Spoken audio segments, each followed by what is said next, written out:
A paz do Senhor, galera, tudo bem com vocês? Hoje resolvi dar as caras por aqui. Tive que escolher um ambiente aqui de trabalho, que em casa eu não consigo gravar. Estou aqui até uniformizado, com o uniforme da empresa, e quero passar aqui, deixar o devocional de hoje. Eu gostaria de estar lendo aqui na Palavra de Deus, em Romanos, no capítulo 12, o versículo 1 e o 2, mais precisamente o 2, que eu vou falar um pouco aqui, e mais alguns versículos de Efésios 4. Então, na Bíblia, aqui na nova tradução, na linguagem de hoje, diz assim, Romanos 12, versículo 1. Portanto, meus irmãos, por causa da grande misericórdia divina, peço que vocês se ofereçam completamente a Deus como um sacrifício vivo, dedicado ao seu serviço e agradável a Ele. Esta é a verdadeira adoração que vocês devem oferecer a Deus. Não vivam como vivem as pessoas deste mundo, mas deixem que Deus os transforme por meio de uma completa mudança da mente de vocês.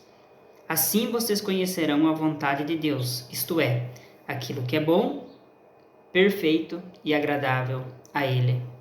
Então, olhando para esta palavra que o apóstolo Paulo escreve aos Romanos, nós vemos que ele se preocupava em que aqueles que receberam o Evangelho de Cristo tivessem uma transformação na sua mente. Porque a forma que o mundo nos ensina a viver, ou aquilo que o mundo nos influencia, não é a vontade de Deus. Mas o Evangelho, ele veio para trazer essa transformação na nossa mente. Então, o apóstolo Paulo entendeu isso, que se não houvesse uma transformação na mente das pessoas, elas não aceitariam o Evangelho e não viveriam verdadeiramente o Evangelho de Cristo, o Evangelho, da graça, o Evangelho da restauração. Então, mas continuariam seguindo as suas práticas. Então, todo aquele que tem uma transformação na sua mente, na sua vã maneira de viver e é transformado pelo Evangelho, ele começa a enxergar as coisas de outra maneira. E o próprio apóstolo Paulo, foi alguém que foi transformado, porque ele era um religioso e acreditava que estava vivendo de acordo com a vontade de Deus, que nós lemos aqui, a vontade de Deus, que é boa, perfeita e agradável. Então, ele acreditava que ele vivia a lei, ele aplicava a lei de Deus. E assim sendo, ele tinha então que executar as pessoas se fosse preciso. Até que ele teve um encontro verdadeiro com Jesus, e nesse encontro ele teve essa transformação na sua mente. E a partir desse momento que a mente dele foi transformada, ele viu que o que ele estava vivendo não era correto, que a forma que ele estava interpretando a lei de Deus não estava certa. Ele não cria em Jesus Cristo, mas a partir desse momento em que ele se encontra com Jesus, então agora ele começa a crer no Senhor, e ele entende isso, que cada pessoa que aceita Jesus, que recebe o Evangelho, precisa ter essa transformação da mente, porque a partir do momento que a mente nossa é transformada, então nós começamos a olhar de uma ótica diferente. Então, não há nem como nós condenarmos aquele que ainda continua fazendo a vontade do mundo. Por quê? Porque ele não teve essa transformação que nós tivemos. Então, por nós sermos transformados, é um processo, é lógico que não é instantâneo, é um processo na nossa vida, mas a palavra ela vai nos aperfeiçoando. Então, cada vez que a gente está no culto, que a gente ouve a palavra, a gente está sendo lavado, está sendo purificado. Quando nós lemos a palavra, quando nós aplicamos ela na nossa vida, a gente está sendo transformado, está sendo trabalhado por Deus. Efésios capítulo 4, versículo 17, vai nos dizer assim: portanto, em nome do Senhor, eu digo e insisto no seguinte: não vivam mais como os pagãos. Aqui os pagãos está falando das pessoas que não aceitaram Jesus ainda, pois os pensamentos deles não têm valor, e a mente deles, volta a falar da mente, a mente deles está na escuridão. Eles não têm parte na vida que Deus dá, porque são completamente ignorantes e teimosos. Então, eu posso olhar para a minha vida e ver quando eu estava lá no mundo, eu era ignorante e teimoso. Assim são as pessoas que ainda estão, né, servindo ao mundo e não servindo a Deus.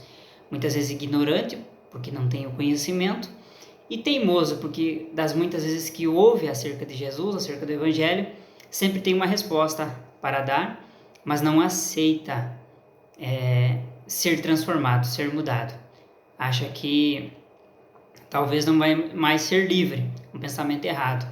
Porque, na verdade, os que são verdadeiramente livres são os que servem a Deus. Nós não servimos a Deus porque somos obrigados. Nós servimos a Deus porque somos livres. Somos livres para servir. Aí volta na palavra do apóstolo Paulo, que tudo nos é lícito, mas nem tudo convém. Então, se nós não fazemos algo, se nós não estamos em determinados lugares, não é porque nós somos proibidos pelo pastor ou por alguém. É porque não nos convém. A gente foi transformado, nossa mente foi transformada de tal forma que aquilo que o mundo faz hoje não é necessário para nós. Nós vemos que nós somos livres, né? Nós somos livres, né, dos vícios, somos livres das festas mundanas, somos livres dessas coisas. Então, o Senhor nos libertou, o Senhor nos chamou para viver livres. E como eu disse já, é um processo, né? Aos poucos a gente vai deixando, a mente da gente vai sendo transformada e a gente vai deixando a velha vida e vivendo uma nova vida com Cristo. Esse é o propósito. Aí o versículo 23, ainda do capítulo 4 de Efésios, nos diz assim: é preciso que o coração e a mente de vocês sejam completamente renovados. Então, coração e mente renovados. Se não tiver essa renovação, a gente vai ser um crente morno. E aí, quando vier qualquer ondinha, a gente vai acabar deixando. Vai deixar de servir a Deus. No versículo 25, diz assim: por isso não mintam mais, que cada um diga a verdade para o seu irmão na fé, né? Para todas as pessoas, pois todos nós somos membros do corpo de Cristo. Então não mintam mais. Aquele que mentia antes de aceitar Jesus, quando ele aceita Jesus, a mente dele tem que ser transformada de tal forma que ele não vai mentir mais. Seguindo aqui, o versículo 28 diz assim: quem roubava, que não roube mais, porém comece a trabalhar a fim de viver honestamente e poder ajudar os pobres.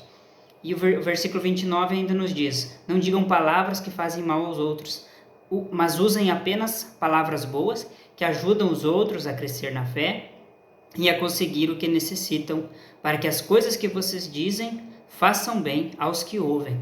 Então, falando aqui do versículo 28, diz que aquele que roubava não roube mais. Ou seja, é uma transformação. Aquilo que eram as nossas práticas enquanto vivíamos para o mundo tem que ser deixado para trás. A gente tem que começar a viver uma nova vida. E de tal forma que as pessoas vão olhar para nós e vão dizer assim: quem te viu, quem te vê. Ainda que não falem para nós, vão falar para alguém. Até o Marcos fez comentário outro dia, né, em relação a Rita, que ele ouviu de uma outra pessoa, que olhava para a Rita antes de Jesus e para a Rita depois de Jesus. E aqui eu dei o exemplo da Rita, mas isso é para cada um de nós. Cada um de nós, a partir do momento que aceita Jesus, é de tal forma que as pessoas vão olhar e vão dizer assim: quem você era e quem você é. E que você mesmo possa olhar para a sua vida, olhar para trás e ver, né, da onde que o Senhor te tirou. E eu não estou condenando, julgando ninguém, não.